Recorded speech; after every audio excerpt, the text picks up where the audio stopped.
Kamu bangun di suatu pagi, menonton berita sambil minum kopi. "Mereka melakukannya lagi, ilmuwan itu!" presenter berseru di TV. Laporan beberapa hari lalu mengatakan bulan bergerak makin menjauhi orbit bumi dan jaraknya bertambah 5 cm per tahun. Selama 2000 tahun terakhir, bulan menjauh sepanjang 80 meter. Bukan jarak yang menakutkan, tapi berita itu tetap membuat panik dan prihatin. Orang-orang di seluruh planet bersama-sama berusaha menghentikan kaburnya bulan dari orbit bumi, meskipun sebenarnya bulan gak akan meninggalkan orbit itu selama lebih dari 1 miliar tahun.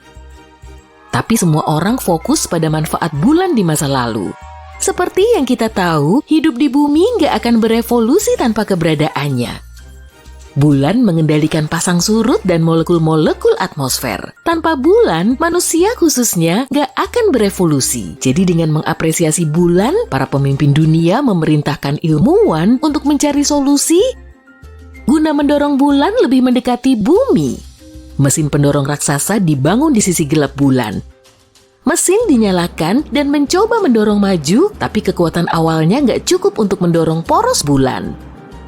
Bulan justru miring dan berputar pelan. Ketika bulan berputar, para ilmuwan buru-buru mematikan mesin sebelum mesin itu mencapai kekuatan penuh, karena akan keluar dari jalur. Para pemimpin nggak menerima tindakan ini dan meminta mereka untuk melanjutkan tujuan. Para ilmuwan bersikeras bahwa perhitungannya nggak benar dan nggak tahu pasti apa yang mungkin terjadi. Keprihatinan mereka diabaikan dan mereka menyaksikan saat daya mesin bertambah besar. Mesin itu perlahan-lahan mendorong bulan dan jaraknya berkurang. Tapi karena waktunya salah, sudut yang dibidik menyebabkan komplikasi. Dorongan dan gravitasi bumi memastikan bulan mengikuti orbitnya dalam jarak yang lebih dekat. Tapi dengan kombinasi dorongan awal pada sudut tidak langsung, bulan diarahkan menjauh dari bumi dengan cepat bergerak lebih jauh keluar lintasannya untuk meninggalkan orbitnya.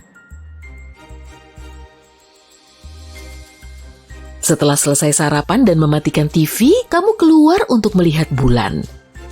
Bulan jauh tinggi di atas sana dan kelihatannya baik-baik aja. Pasti pembaca berita itu melebih-lebihkan. Masalah bulan sekarang cuma renungan. Kalaupun benar, bagaimana mungkin akan berdampak pada hari-hari kita? Pagi itu terasa wajar seperti hari biasanya di kantor. Selama istirahat makan siang, kamu pergi ke kota dan dalam perjalananmu menyadari angin bertambah kencang, makin kuat dan dingin. Pasti badai sedang mendekat. Dengan cepat kamu mengecek bulan. Bulan tampak lebih kecil, sekitar setengah ukurannya pagi tadi. Tapi sekarang tengah hari, jadi harusnya ukurannya segitu kan? Setelah menghabiskan makan siangmu di restoran itu, kamu pergi dan mendapati suasana lebih gelap. Angin jauh lebih kencang daripada sebelumnya, tapi nggak ada awan badai di langit. Orang-orang di jalan menuju ke langit, terkejut karena sesuatu yang terjadi di sana. Mungkin gerhana? Ketika orang-orang mulai berlarian di jalan dengan panik, kamu mendongak dan gak bisa melihat bulan. Bingung dengan semuanya ini, kamu putuskan untuk pulang hari itu. Ketika sampai di rumah, kamu menyalakan TV. Pembaca berita yang lebih serius dari yang tadi pagi menjelaskan bahwa bulan telah meninggalkan orbit bumi dan sekarang melayang di suatu tempat di ruang angkasa. Hilangnya bulan berarti siklus harian telah berubah. Sekarang cuma ada 6-12 jam sinar matahari sehari dan 1000 lebih per tahun. "Aku cuma harus bekerja setengahnya," katamu bersemangat sambil mengepalkan tangan ke udara. Ketiadaan bulan memunculkan dunia yang lain. Tarikan gravitasi bulanlah yang membuat bumi bertahan di tempat pada sudut 23,5 derajat, memastikan pola cuaca dan hari-hari wajar yang kita sudah terbiasa. Karena bingung dengan semua informasi ilmiah, kamu keluar cuma untuk memastikan kalau kamu nggak lagi di prank. Hari kerja yang lebih pendek kayak terlalu indah untuk jadi kenyataan. Saat memandang langit, kamu melihat bintang-bintang lebih terang daripada sebelumnya. Kamu bisa melihat jelas bentuk lengan Bima Sakti, bintang jauh lebih banyak, lalu Venus bercahaya jauh lebih terang daripada yang terlihat di langit.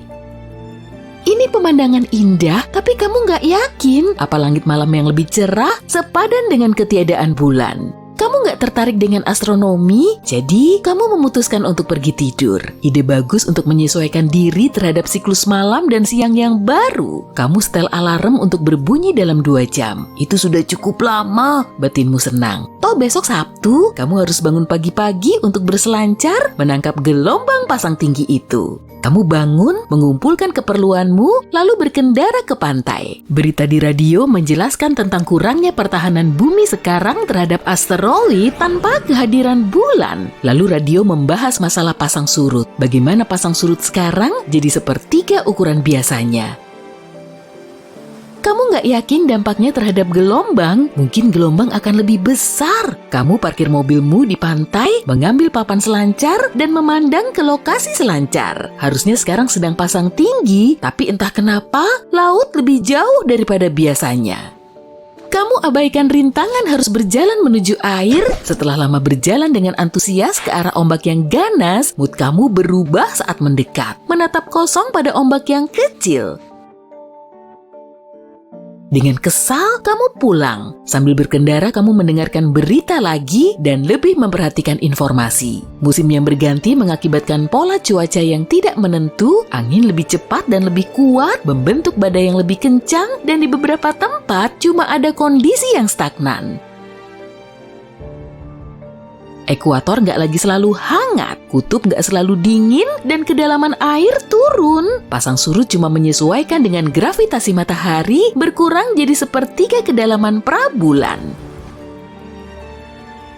Di seluruh dunia, ketinggian air laut berubah, turun di kutub-kutub, genangan air di sekitar ekuator bergeser. Bulan mengatur pasang surut dan memberikan pergantian berkala yang menjadi unsur kunci untuk membantu kehidupan di bumi. Bentuk-bentuk kehidupan air terlantar di perairan dangkal di seluruh dunia. Siklus kehidupan mikroba menjadi kacau dan kamu nggak bisa membayangkan sesuatu yang sesimpel perubahan pasang surut bisa begitu penting artinya bagi miliaran bentuk kehidupan. Air dan curah hujan tidak lagi bisa menyediakan kebutuhan di tempat sebelumnya. Cuaca semakin ekstrem, lebih panas dalam periode lebih lama, dan lebih dingin di bagian dunia lain. Seiring waktu, beberapa ribu tahun ke depan, gurun-gurun kering akan berubah menjadi zaman es. Perubahan intens ini mengganggu keteraturan alam dari semua yang terkait kehidupan di bumi. Bulan bukan cuma mengendalikan pasang surut dan cuaca, tapi juga menarik molekul-molekul di atmosfer ketika bergerak. Gerakan konstan atmosfer sekarang mengganggu molekul sehingga menghalangi evolusi masa depan. Kamu tiba di rumah, kecewa setelah tahu berita yang mengecilkan hati itu. Kamu bukan cuma nggak bisa berselancar lagi, tapi seluruh kehidupan di dunia akan berubah. Zaman devolusi telah dimulai. Di tahun mendatang, flora dan fauna berubah untuk menyesuaikan terhadap dunia baru ini. Hewan-hewan bermigrasi yang berpindah ke padang lebih hijau gak akan menemukan apapun. Burung-burung bingung dengan pergantian musim yang tiada akhirnya. Hewan-hewan yang hibernasi keluar masuk sarang mereka di waktu yang salah. Dan vegetasi berjuang tumbuh dalam kurangnya sinar matahari. Hewan-hewan malam gak bisa melihat tanpa bantuan pantulan cahaya bulan, meskipun Venus sumber cahaya paling terang ketika gelap, intensitasnya cuma 1/1000 cahaya bulan. Hewan pemangsa yang berburu di malam hari gak bisa menemukan mangsa, sehingga memberi peluang hewan yang lebih kecil untuk berkembang. Meskipun kehidupan telah berubah, bumi akan terus ada. Tapi penyesuaian tiba-tiba akan menjadi ujian bagi semua makhluk hidup. Seiring waktu, akan menarik untuk melihat spesies yang beradaptasi dan berevolusi. Dunia di mana tikus dan mencit lebih menonjol karena kemampuan adaptasinya bisa memunculkan spesies dominan baru. Dalam jutaan tahun evolusi, keturunan mereka akan berkembang dan kita bisa melihat mencit herbivoras ukuran kerbau melintasi dataran dan tikus ukuran harimau berkeliaran di hutan. Mencit yang hidup di pohon dengan lengan panjang mereka mungkin akan berayun-ayun di sela-sela cabang pohon. Yang lain mungkin akan pindah ke laut menggantikan mamalia untuk memakan makhluk air. Tikus-tikus predator bermata lebar mungkin akan muncul dan memiliki sifat serupa kelelawar dengan ekolokasi dan menjadi penakluk malam gelap gulita. Spesies baru yang akan muncul akan terus diawasi manusia dimanapun kita berada.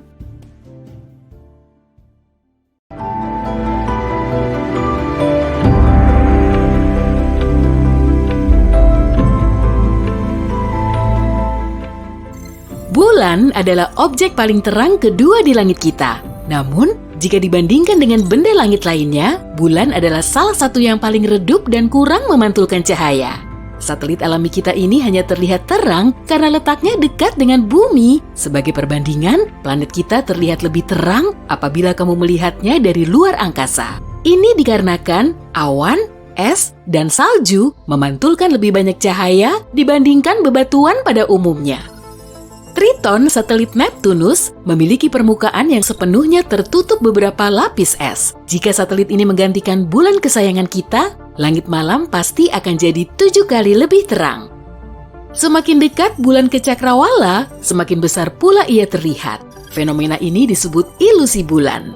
Salah satu teori menyatakan kalau atmosfer berperan sebagai kaca pembesar yang membuat bulan terlihat lebih besar. Tapi kenyataannya, kalau atmosfer memang seperti kaca pembesar, bulan harusnya malah terlihat lebih kecil, bukan lebih besar. Sebagian besar ahli meyakini kalau ilusi ini terbentuk oleh pikiran kita yang menganggap ukuran bulan 2 kali lebih besar atau bahkan lebih.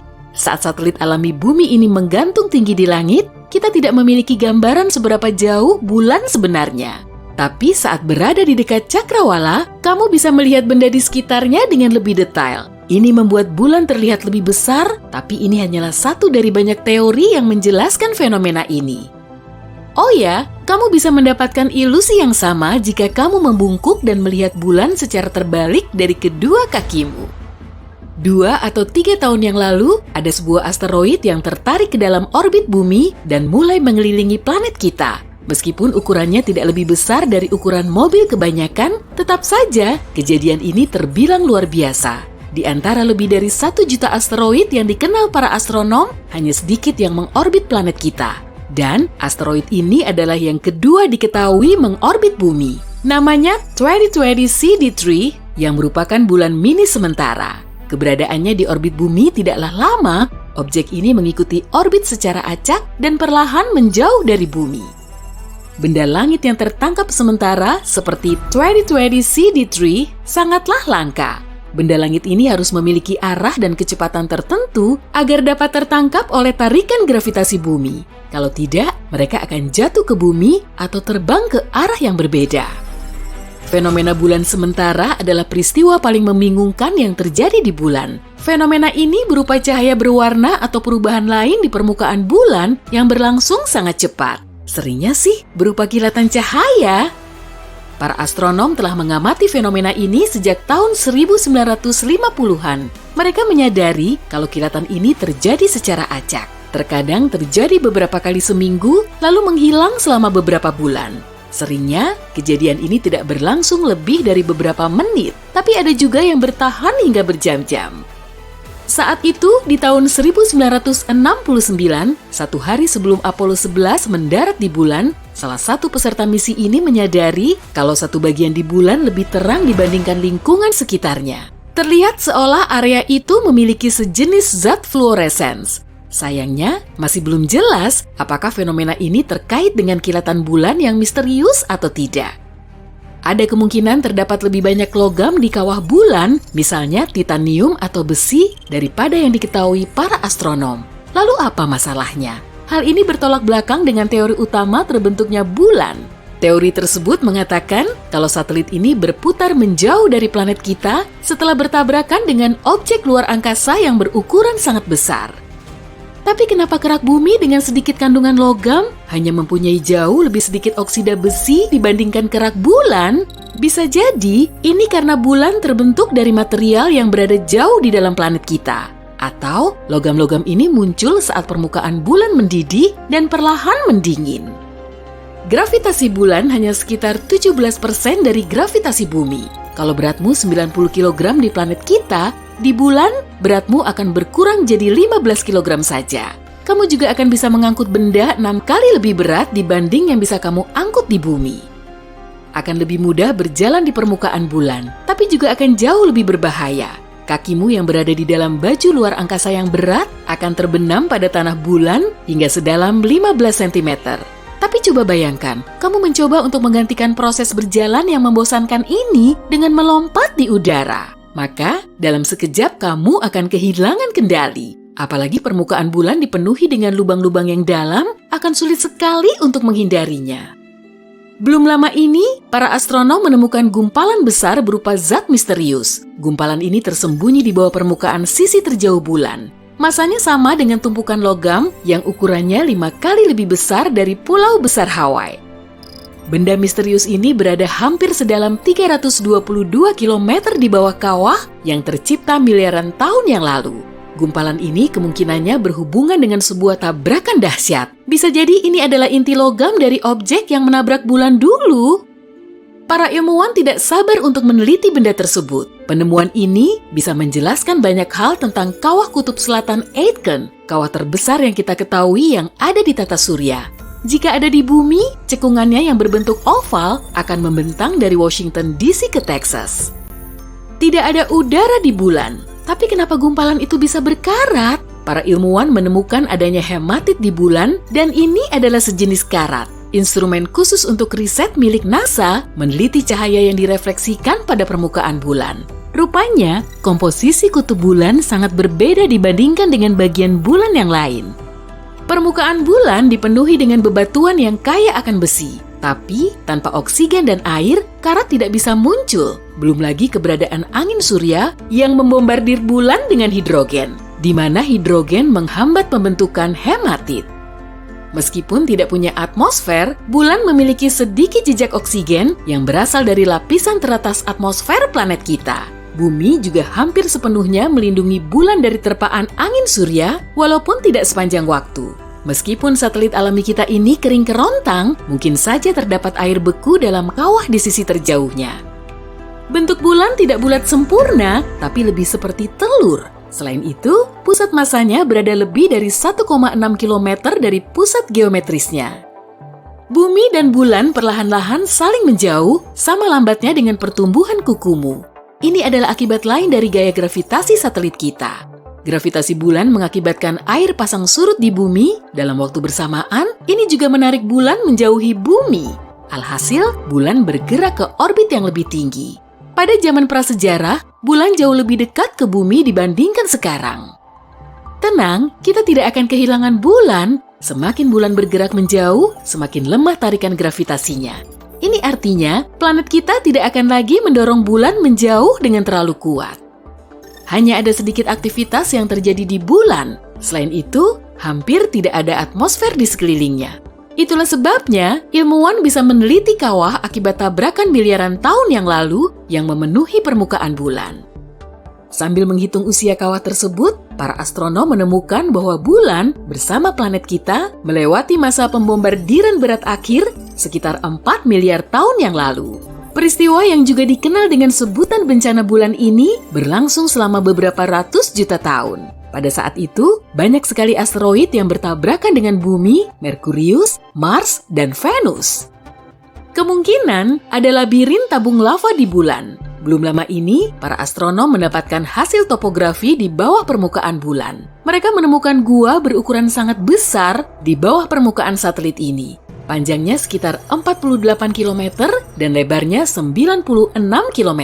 Kemungkinan gua ini merupakan hasil dari aktivitas gunung berapi selama 3 miliar tahun. Setelah aliran lavanya mengeras, terbentuklah lempengan keras dan tebal di bagian luarnya. Tapi di dalamnya, lava terus mengalir, melelehkan batu, lalu membentuk gua dan terowongan. Lubang yang jumlahnya begitu banyak di permukaan bulan yang ditemukan oleh NASA kemungkinan merupakan pintu masuk ke gua lava tersebut. Bentuk orbit bulan yang mengelilingi bumi tidaklah bulat, melainkan oval. Itulah sebabnya jarak antara planet dan satelit kesayangan kita ini selalu berbeda-beda. Mulai lebih dari 362.000 km hingga 402.000 km. Hanya ada sedikit aktivitas seismik yang terjadi di bulan. Tapi, gempa kecil di bulan yang disebabkan tarikan gravitasi bumi terkadang terjadi beberapa kilometer di bawah permukaannya. Setelah itu, muncul retakan dan patahan di permukaannya dan gas mencuat keluar dari sana. Mars punya dua satelit yang kita kenal sebagai Phobos dan Deimos. Selain bentuknya yang aneh, kedua satelit ini nggak punya keistimewaan. Tapi jangan salah dulu. Rupanya para saintis baru aja mengamati fenomena aneh di permukaan Phobos. Tapi mereka belum bisa ngasih penjelasan lebih lanjut. Kira-kira itu fenomena apa ya? Ada kaitan apa dengan sejarah tata surya kita? Kita cari tahu yuk. Phobos dan Deimos ditemukan oleh astronom asal Amerika Serikat bernama Asaph Hall. Nama ini berasal dari nama para dewa Romawi dan Yunani, seperti semua planet di tata surya kita. Yang terkenal misalnya Mars dan Ares sebagai dewa perang. Makanya, satelit Mars juga dinamai sesuai dengan nama kedua putra Ares, yaitu Phobos dan Deimos. Dua nama cantik ini sebetulnya punya makna nyeremin loh, yaitu ketakutan dan horor. Pada tahun 1971, teleskop Mariner 9 milik NASA mengambil foto Phobos dan Deimos untuk pertama kalinya. Kita jadi tahu kedua satelit ini nggak mirip bulan. Keduanya punya bentuk dan orbit yang aneh. Selain itu, cuma Phobos dan Deimos lah satelit di tata surya kita yang paling dekat ke planet induknya. Namanya juga anak-anak dari induknya kan? Meski jaraknya sangat dekat ke Mars, Phobos dan Deimos nggak kelihatan jelas dari permukaan planet merah. Bentuk Mars yang bulat menghalangi Phobos dan Deimos dari pandangan kita. Meski diamati dari ekuator Mars, Phobos lebih kelihatan mirip asteroid biasa dan Deimos mirip bintang. Kedua satelit ini jauh lebih kecil dari bulan kita. Phobos dan Deimos adalah satelit terkecil dan paling redup di seluruh tata surya kita. Padahal, nama yang disandangnya termasuk tokoh besar loh. Tapi masih ada masalah yang belum terjawab. Para saintis melakukan rekonstruksi sejarah ruang angkasa berdasarkan jejak-jejak yang ditemukan di objek ruang angkasa. Adanya lekukan, goresan, dan retakan bisa ngasih tahu mereka peristiwa yang terjadi miliaran tahun silam. Selama bertahun-tahun, para saintis meyakini Phobos dan Deimos sebagai satelit kembar, seperti prototipe Yunaninya. Tapi kemudian, pengorbit Viking milik NASA merilis foto-foto baru. Saat itulah mereka menemukan perbedaan mencolok pada kedua satelit ini. Permukaan Phobos dipenuhi galur besar, berupa rangkaian lubang dalam yang memanjang dari ujung ke ujung. Lalu, apa yang harus dipermasalahkan? Lagi pula, banyak objek ruang angkasa juga punya galur serupa kan? Memang iya, tapi nggak ada yang sebanyak Phobos. Seluruh permukaan Phobos dipenuhi galur super besar yang panjangnya lebih dari 19 km dan lebarnya 200 meter. Bahkan, ada juga yang saling berpotongan. Ini menunjukkan Phobos telah mengalami banyak peristiwa ekstrim. Memangnya, peristiwa apa aja yang pernah terjadi di Phobos? Sebetulnya, para saintis nggak begitu yakin, tapi mereka punya sejumlah teori. Teori ini nggak cuma ngasih tahu kita tentang masa lalu Phobos, tapi juga bisa memprediksi masa depannya. Teori pertama, tabrakan asteroid. Biang kerok yang satu ini udah jelas banget. Di Phobos terdapat kawah besar Angeline Stickney yang berdiameter hampir 9 km. Nama kawah ini diambil dari nama istri Asaph Hall yang menemukan kedua satelit Mars. Jadi menurut teori pertama, Phobos pernah ditabrak objek luar angkasa hingga menyebabkan benturan keras.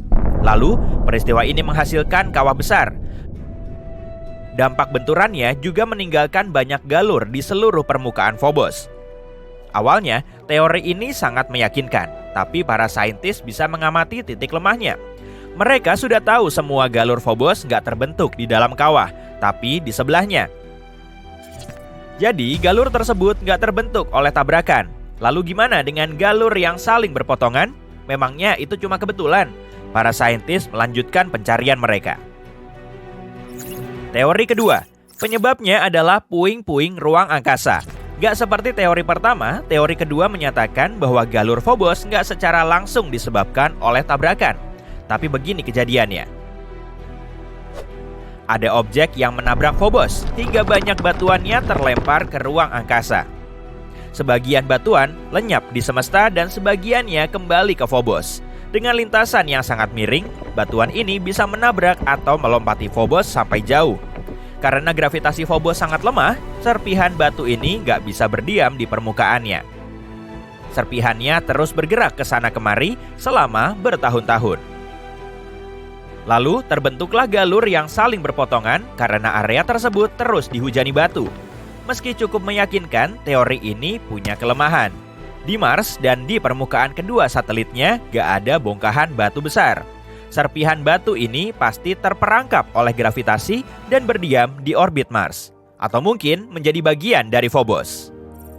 Kalau teorinya memang begitu, kita pasti akan nemu buktinya di bawah lapisan debu. Tapi kenyataannya nggak begitu. Teori ini nggak menjawab kebingungan para astronom.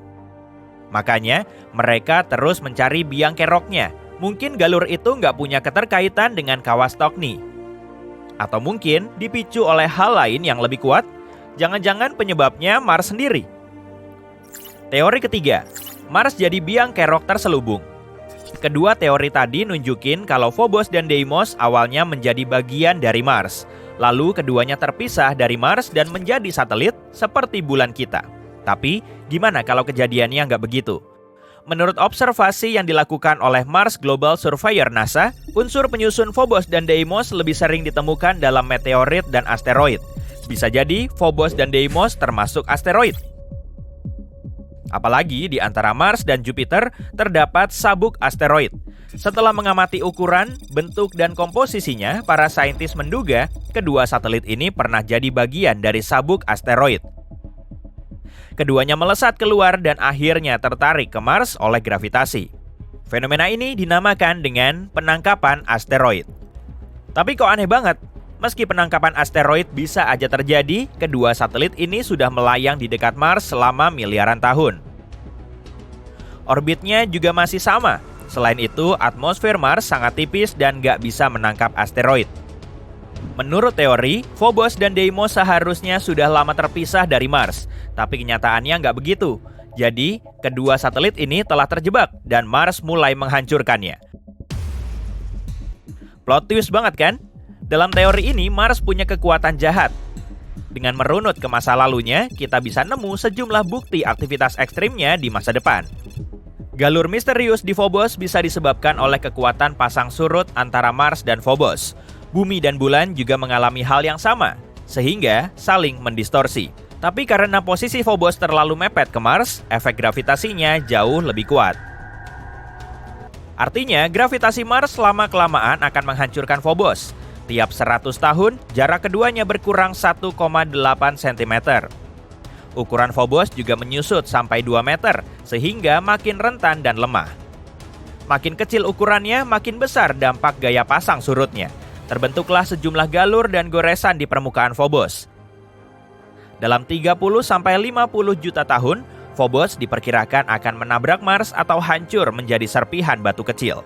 Lalu, Mars akan memiliki cincin seperti Saturnus dan Neptunus. Makanya, Phobos juga dijuluki sebagai satelit Mars yang terkutuk. Semua itu memang masih teori, tapi dengan mengamati latar belakang Phobos yang super dramatis, kita jadi tahu dinamika objek luar angkasa. Dan dengan mendalaminya, kita bisa menyingkap lebih banyak misteri.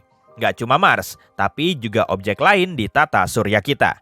Kalau kelak Mars bisa jadi koloni manusia, kita akan sangat terbantu dengan mempelajari Phobos dan Deimos ini. Semoga aja misi eksplorasi satelit Mars bisa menyingkap rahasia menarik yang masih tersimpan.